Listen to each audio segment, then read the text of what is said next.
Friends, thank you very much for coming to this very special event. I'm so glad that it happened because it was postponed in the summer because of Canadian fires. So, because of disaster, human made or natural, who knows. But it was very symbolic because um, Larissa Shmailo, she does all the time these disastrous situations. And human made, man made, and natural, unfortunately. Um, what Larissa does in literature very close to me because we are children of from the families. Because we were both born after the war in the families which were affected by the war, by Holocaust, by genocide, by all these atrocities that happened at the time. My grandparents were killed, and Larissa came from the family which survived, but all her life she's trying to figure out how it happened, why her parents survived, what she done, what they did, how they behaved, did they join the wrong side or not.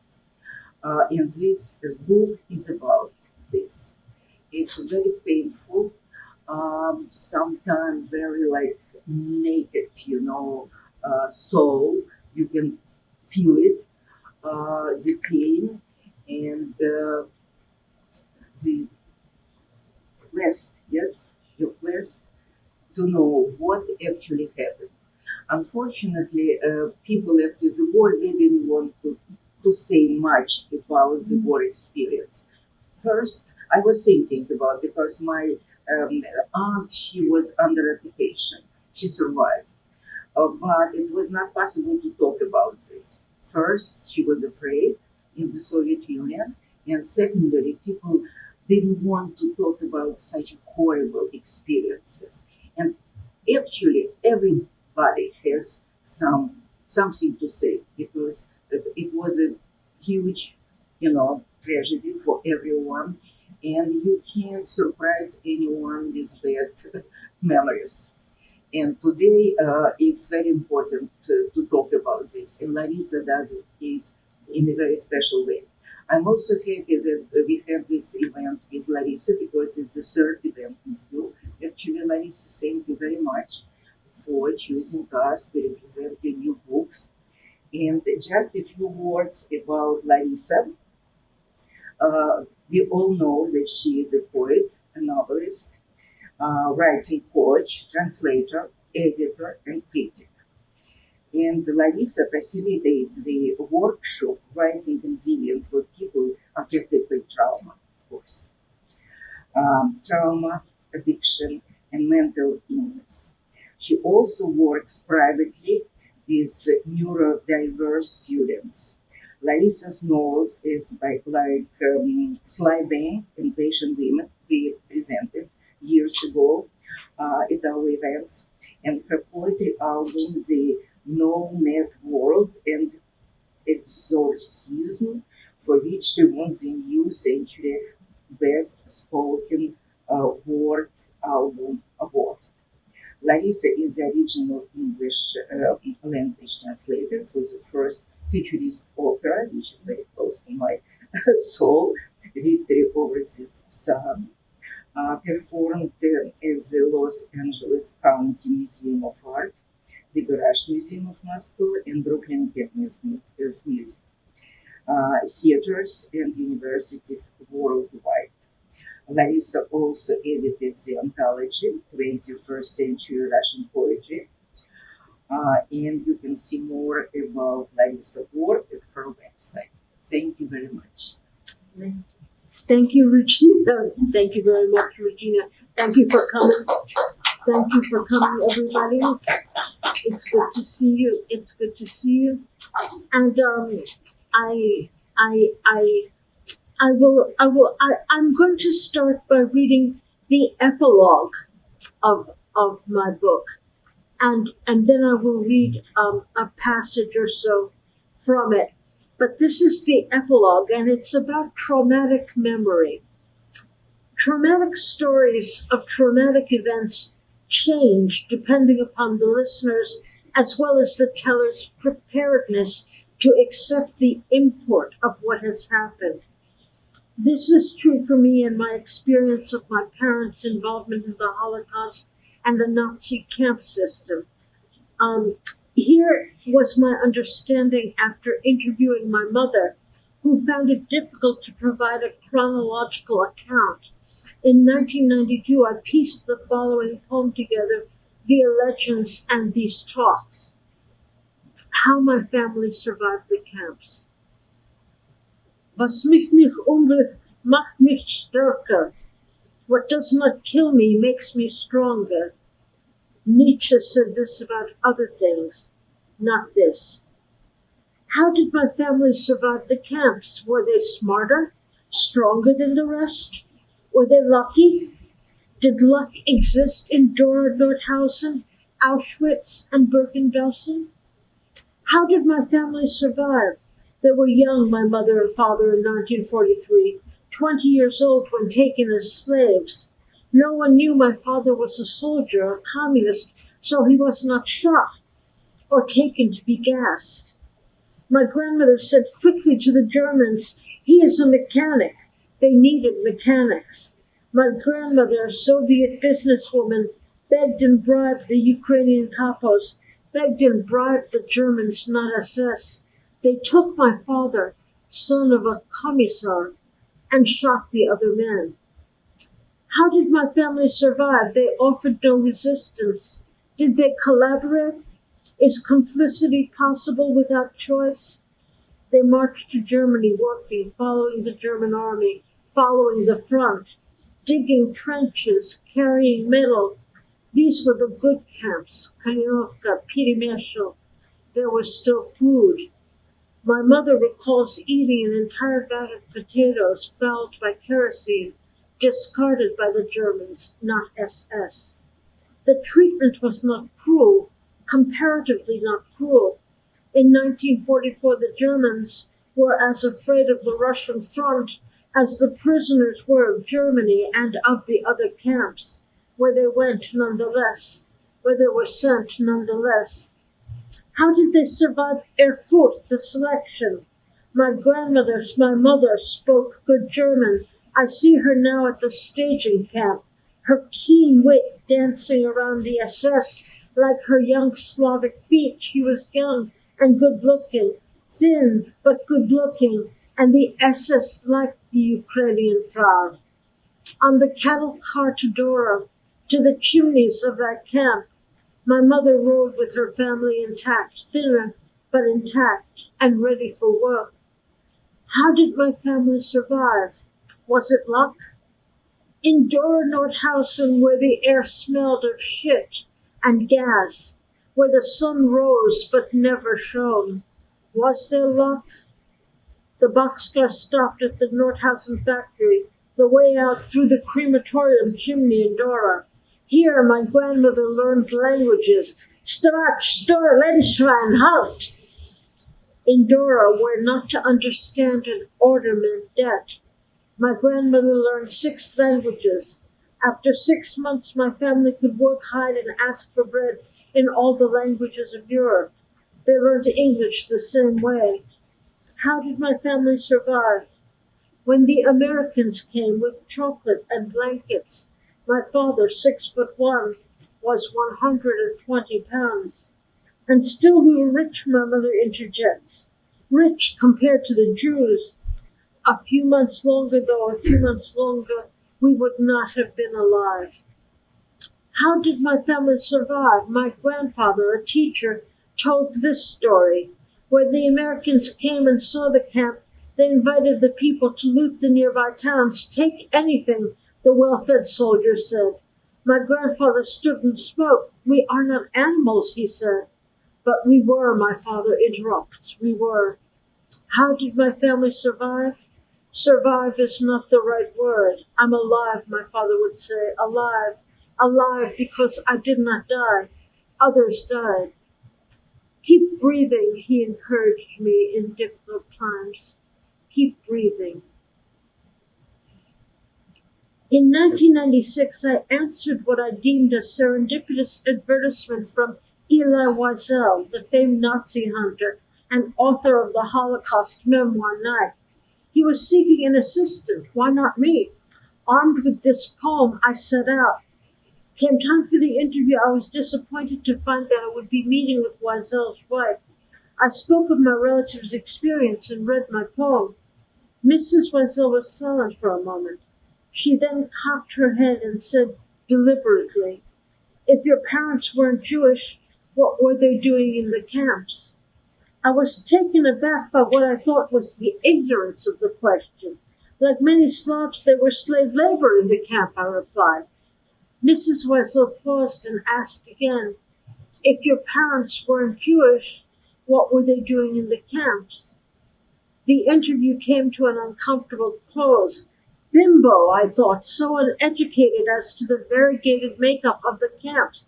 Slavs, disabled people, homosexuals, French resistance. If only I could have talked to Wiesel himself, surely that fabled man would understand the poem.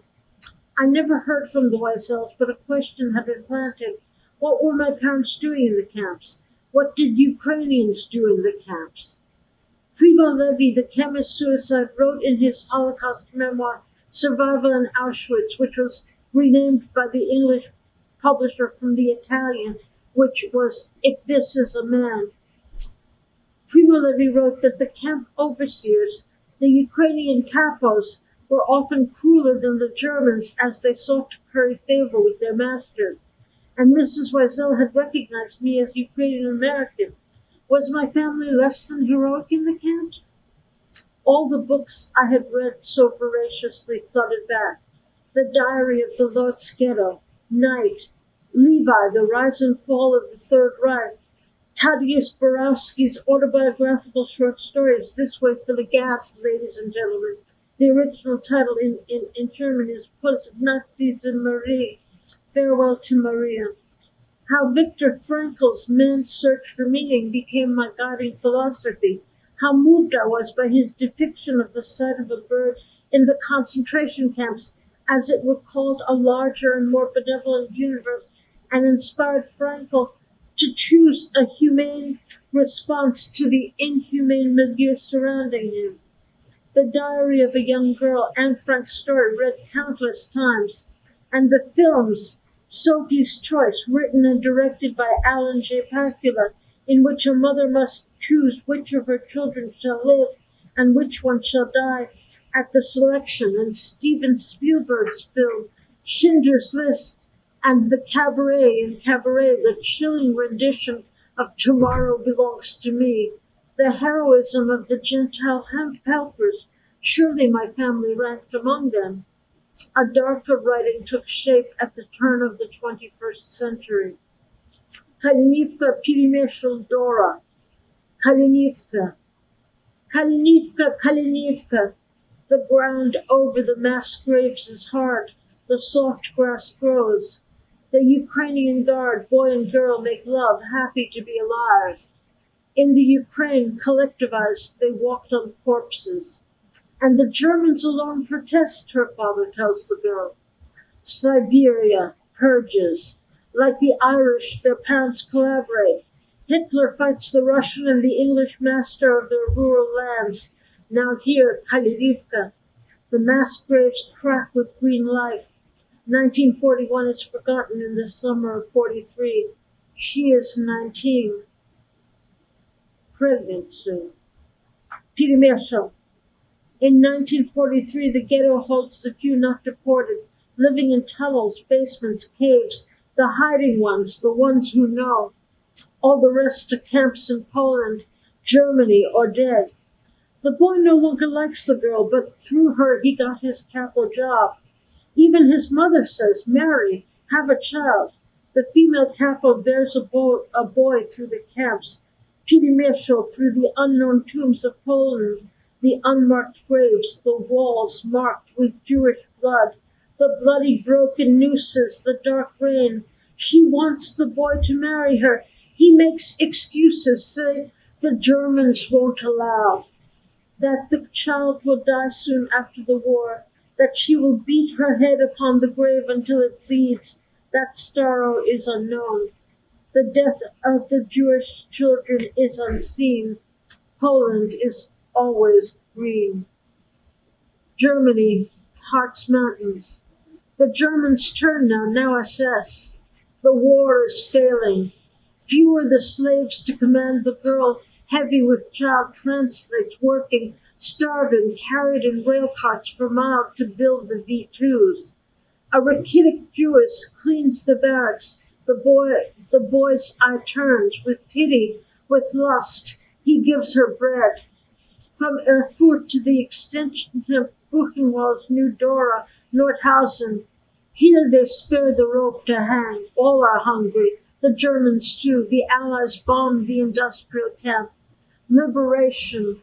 Rows of corpses. The eternal rows line Nordhausen. The Germans are forced to respect the dead. Kalinivka, Pilimershal, the unseen dead, now here in respectful symmetry, no longer piled in heaps, but rectangular, marked. The flowers grow, the burghers sing. After every December there comes a new spring. Then there came a day when Delisle popped like a soap bustle, quietly, imperceptibly. My mind simply nodded assent. Oh, since writing this book, I have learned not to judge my family. I don't know much of anything for all the reading of what I would do to survive. Don't judge my family. You don't know either. I'm going to read an earlier section from Dora, Lora. This is Erfurt, 1943. On German soil they come to Erfurt. Here the ingenious weapon of war, the crematorium, is built. No need to waste bullets or rope to kill the hooded. A pellet of cyanide and 50 are dead.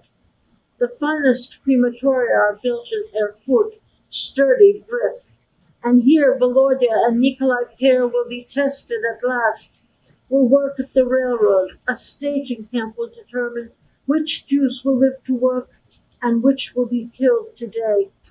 These names are names of my family. Volodya is my uncle, Nikolai Per is my grandfather, and Zina is my mother. The boxcar decelerates into the station and stops. Human stench, awful and sweat, pours from the crack of the doors. Dirty Jews, the German officer in charge of the Slavic capo says. The doors open, men, women, children spring forth. As they have been taught, Volodya and Zinaida's father swing their clubs as the Jews cry, but why? And there has been a mistake. Take off your clothes, Volodya orders. Zina's father beats those who hesitate. Nikolai Per collects up bracelets, rings, and watches, and Volodya collects the furs. Soon everyone is naked. A stifled sob from the Jews is met with a club. The German officer comes to the front. Efficiently, he sifts through the naked horde.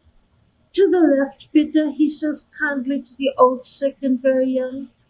To the right, he says quietly to others. The ones on the left cry out for their kin. Forward, please, the German officer says, and marches them away, never to return. A mother screams for her son and is bludgeoned to death. The crowd on the right are given prisoner garb and marched back to the train.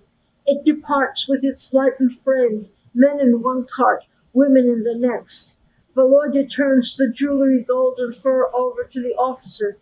Bitte, he says quietly, and gives Volodya and Nikolai Per each a small gold filling from a tooth. The fillings are exchanged for food. The Ukrainians know the Germans will not let them keep the gold. A soldier gives a loaf of bread and a side of ham. The family eats for a week. No longer hungry, they march to their destination, Nordhausen. The soldiers whisper. Here they make the secret weapons that will help us win the war. The Ukrainians listen, understand nothing. There is a camp in the center of the industrial complex called Dora. There you will be gassed with the Jews and the Russian POWs if you fuck up. A German lieutenant laughs. Zina tries to laugh but cannot. And they march to the Harz Mountains. Here were the doors of death. The enormous concentration camp Nordhausen with a dozen sub-camps, Dora, and more small concentrated lagers, the prisoners too sick for any other camp. And no one knows all there is to know about it, not even the Lagerführer. They are making, whispered the Germans, the secret missiles, the V2 here. Or have they stopped? Was there sabotage from the prisoners hanged today? Here the work is hard. More Häftlinge, prisoners, die here than in other camps. And the capos are cruel. Prisoners themselves, they work hard to please their German captors, for alcohol, for tobacco, for quarters with family, not those fit for pigs. They capo for food. They squeeze and pummel and starve the prisoners in their keep. Here Zina and her father and mother and her lover Nikolai and his brother and mother will all be capos, prisoner of God. Here at the gates of Nordhausen, stop. Stop. Before you, poet, comfortable and well-fed, American-born, born many years before the war, after the war, stop before you enter these gates. Stop. Start with this. What did those gates look like? Do you know? Were they fenced with barbed wire around? Were they brick or walls of stone?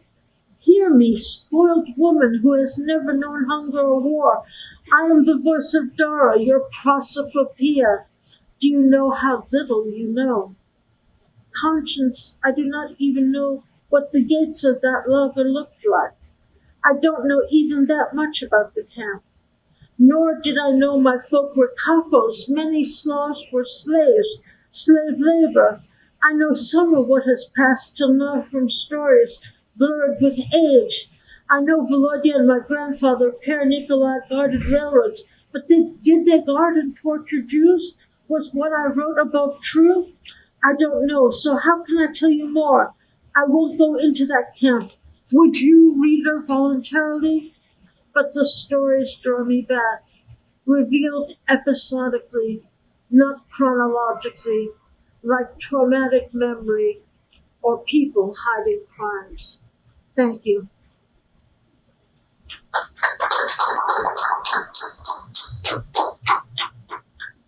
Are there questions? Oh my God. So hard. You also wanted to read poetry. Would you read poetry? More poetry? Yeah. I could.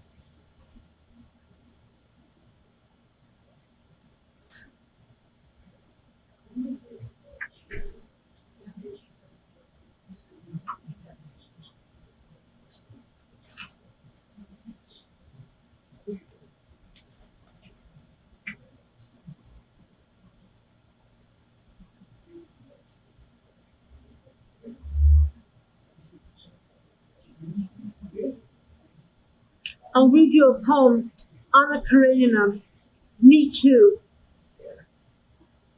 I'm Merezhkovsky. To you I was a mare, written badly by a man, and because of him, his error, I had to be destroyed. And Yev, my dear, you never gave me my own voice. You didn't dare.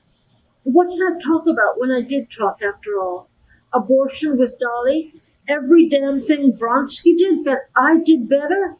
The problem was not that I was sexual.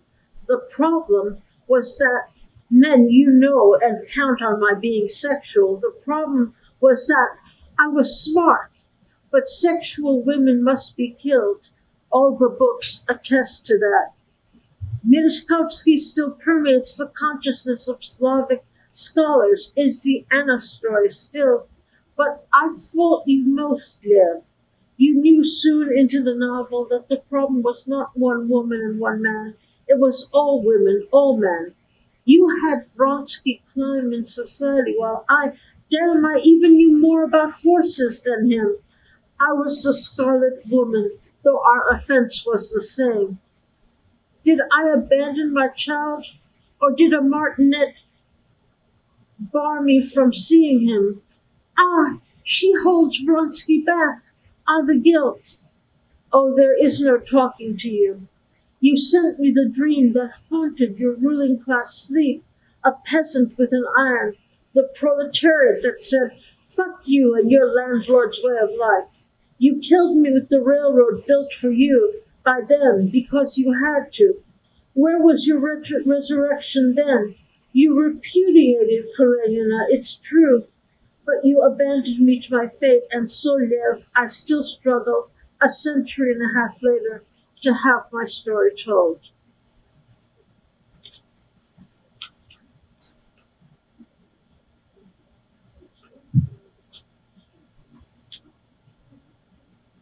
Personal theology. I'll take a drink.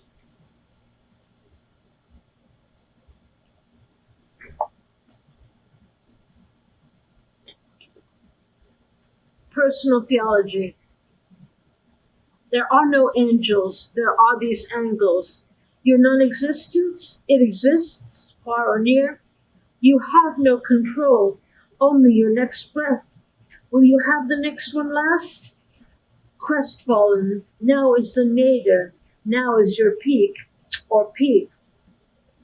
Uncomfortable everywhere in life like a stray cur, homeless in your soul, you wait like a dog waiting to be walked. And yet you are a sunflower, open, spiral, connected by mysterious mathematics to the stars as far as Andromeda. So there is no Big Daddy in the sky, not here or Andromeda.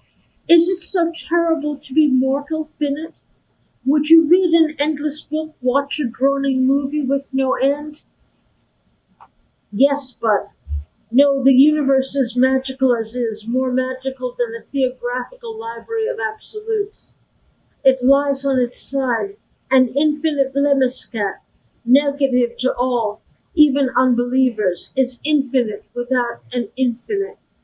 Your atoms will continue, you will not, but they will be part of trees and rabbits and soil and stars as far as perhaps Andromeda.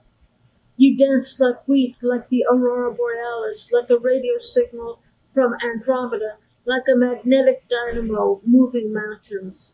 You and yours are the atomic bond. Your stars fuse hydrogen to make helium. All the elements, all, are within you and about you and are yours in infinite chemistry. Why do you need a God for this?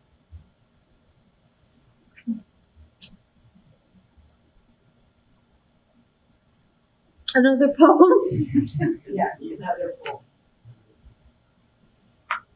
Sybil. With frenzied mouth uttering things not to be laughed at, unadored and unperfumed, yet reaches to 1,000 years with her voice by aid of the god. That is from Heraclitus. The reader is dismayed. The novel is replete with a plot in disarray and a hero quite effete.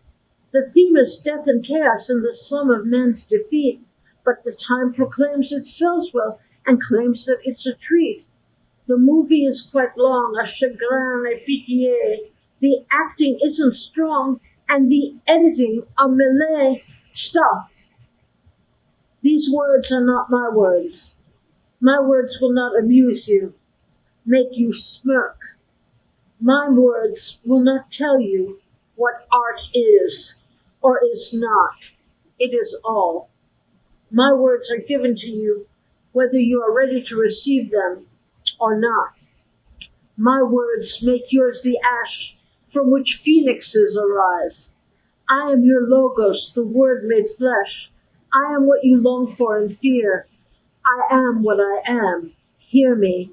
I am here to tell you that I am you.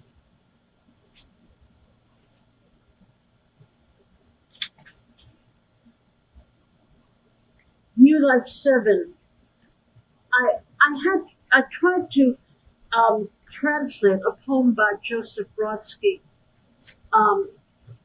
and called New Life, and I've never successfully managed to get the meter, and the cadence of it right. So I started a series of mistranslations based on his poem, and I've done 7 mistranslations so far. This is number 7, New Life 7, mistranslation of Joseph Brodsky with addenda. Clearer, clearer, now the alphabet sings, calling Betsy, Abraham, and I, grayer, saner now, sing a voice without tears. I wait for a train that will never come, wait for that degree of beauty, iron-cast, ironclad, sure. Does my sail judge the horizon, or does the horizon judge my sail? The horizon judge my sail. Older, I leave aspiration to the sea, keeping only my breath, this one here. Perhaps 6, 9 breaths, from now I will be dead, or 10. Respire, aspire, expire, tired.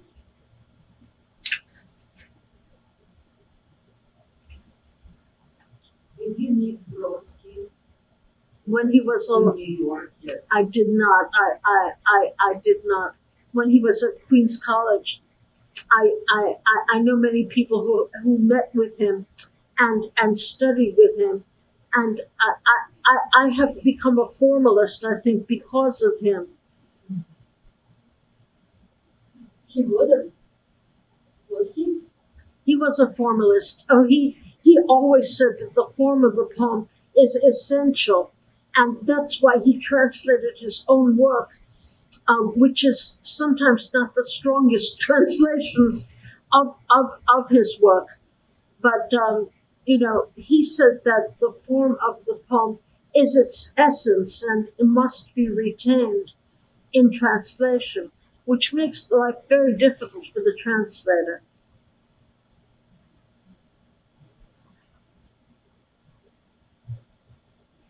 When did you come to the country? I was born here. Oh, I was born here in Brooklyn. My parents came here in 1950, and I was born in 1956. They were able to buy a house. My grandmother, my grandfather, my mother, my father, and my sister all were in the displaced persons camps after the war for 5 years. And they came to the United States and lived on the Lower East Side, taking whatever jobs they could. They came here with $5 in their pockets, and they were able, by the time I was born, to buy a house in Queens. And I grew up very spoiled, very, very, but the stories they would tell about the war resonated with me so strongly. But getting them to talk about it in a chronological way was very, very difficult because their memories were traumatic, and traumatic memory is episodic rather than chronological. So, what your sister is doing? my sister passed on. She was a senior accountant for the state, and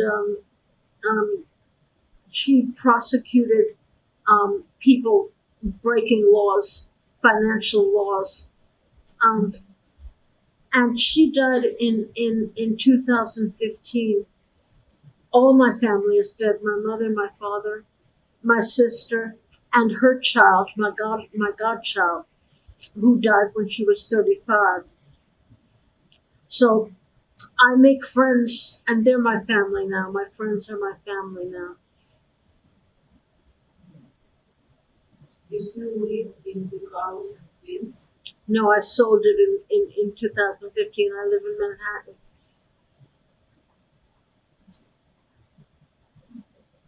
In what language they spoke, your parents? They spoke Russian.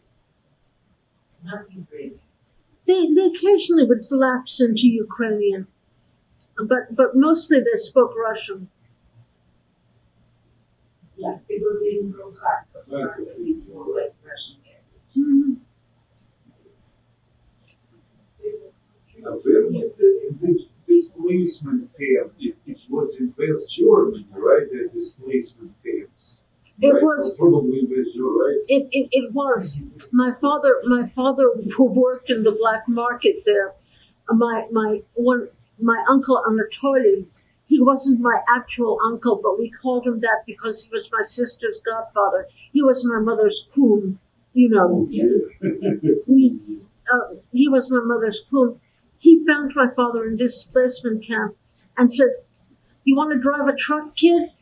And so my father drove a truck and was able to provide for his family in the displaced persons camps. Great. So, I mean, probably tens of millions of people, right? Like for maybe almost a decade stayed, because you had people from all over the Western Eastern Europe just who escaped communism, who could not return, they stayed in those camps. No, they could not return. One uncle of mine, my uncle Vitaly, did go back, and he was sent to Siberia immediately. And Stalin said that there is one bullet left for you. You know, no, I have no prisoners. The Germans take no prisoners. Use the last bullet on yourself, you know. And so people could not go back to the Soviet Union. My grandfather had already spent 5 years in Siberia for wearing a Ukrainian shirt. He was called a nationalist and was sent to Siberia for 5 years. My father's father was an undersecretary of agriculture in the Ukraine and was purged in 1937. He was taken in the middle of the night and shot. And my grandmother stood on the Chuyemная linia and to wait for word of him, and was given a bloody shirt with bullet holes in it and told, "Marry, go and remarry. You're still young." So, yes, these stories resonated with me as I grew up.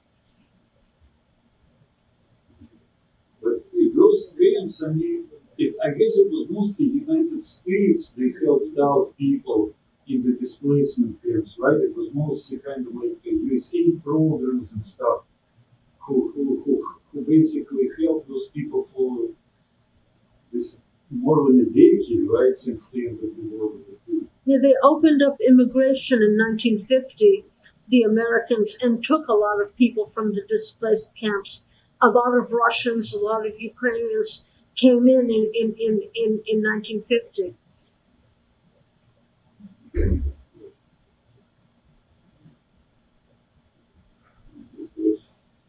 So this explains this Ukrainian community lower Lower East Side. Yes, Lower East Side, yes. My parents lived on Avenue B before it was gentrified and made into a college dormitory, which is what it is now. Yeah. It's housing for the NYU students, and it's become quite chic. But my parents lived there when Avenue B was abandoned buildings and a very poor neighborhood. Do you still have contacts with the Ukrainian community in New York? I do not have strong contacts with the Ukrainian community in New York. I do know Ukrainians in Boston, however. My contacts have had a diaspora throughout the country. They're no longer in that New York Lower East Side. Most have moved out and moved to other parts of the country.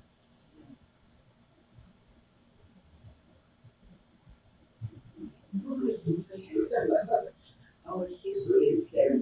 Yes, probably 10 million people or something that left Soviet Union.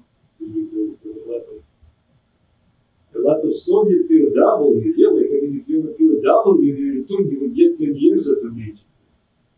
Even if you were even if you escaped, or even if you had previous, medals and so on, you still mostly, you automatically got 10 years. So a lot of people who returned, a lot of people who were taken prisoner at the beginning of the war, and they had to work in slavery, they returned, they got 10 more years. 10 more years with son. Reminds me of a lot of the stories of Solzhenitsyn. Hmm. They were contaminated by the Germans. the Russian section, but you were contaminated, so you're going to go to Siberia for 10 years. Mm. And one story I remember is that there was a fly buzzing around the room, and someone swatted and killed the fly. He was sent to Siberia because the newspaper he used had a picture of Stalin. Oh my God. I mean, really out of this world. Or Stalin is giving one of his long-winded speeches, and you were the first person to stop applauding. Good. And it's been over the rest of our lives. That's what we don't even see. Crazy. That was the time. Yeah. Social.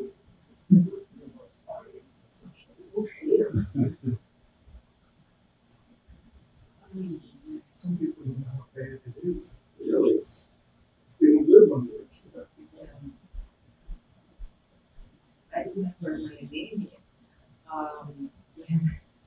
She didn't like starving. Actually, she was Ukrainian, and she was taken for labor.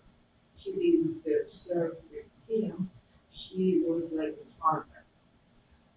She was brought to the family of German farmer, and she was working in the field with some other, also Ukrainians and also Czechs, different people from Eastern European countries. And she hated Stalin by two reasons. First, for Holodomor, and secondly, for the killing safeguard during the war. So she was taken as a slave, in Germany. So my father was adopted. And once he brought home like a white bust of Stalin because he was given, with the war. mandatory. You had to keep on it. If you didn't keep on the whole, And he put it on royale, like a piano, big piano. I was playing when I was a child. And she couldn't see this Stalin, nobody wanted Stalin.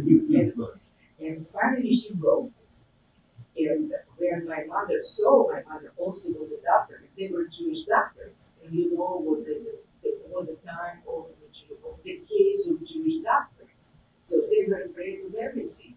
And my mother said, oh, please look like, some people see her like mustaches or his nose or part of his face. We don't know the reason. So they were, with these gypsies, made like yeah. So it was like sometimes, laughing, but it's not really to laugh. Yes, the Holodomor, my mother said they stepped on bodies in the street.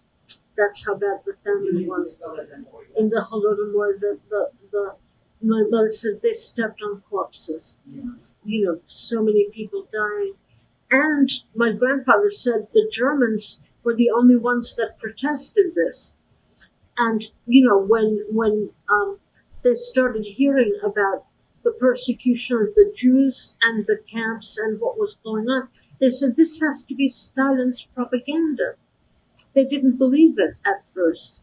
But then my mother said they saw the children and they believed, they saw how the Germans treated children, and they came to believe what was being told them. A lot of Jews didn't believe. Like part of our family didn't believe that because they saw Germans during the World War I. They occupied part of Ukraine.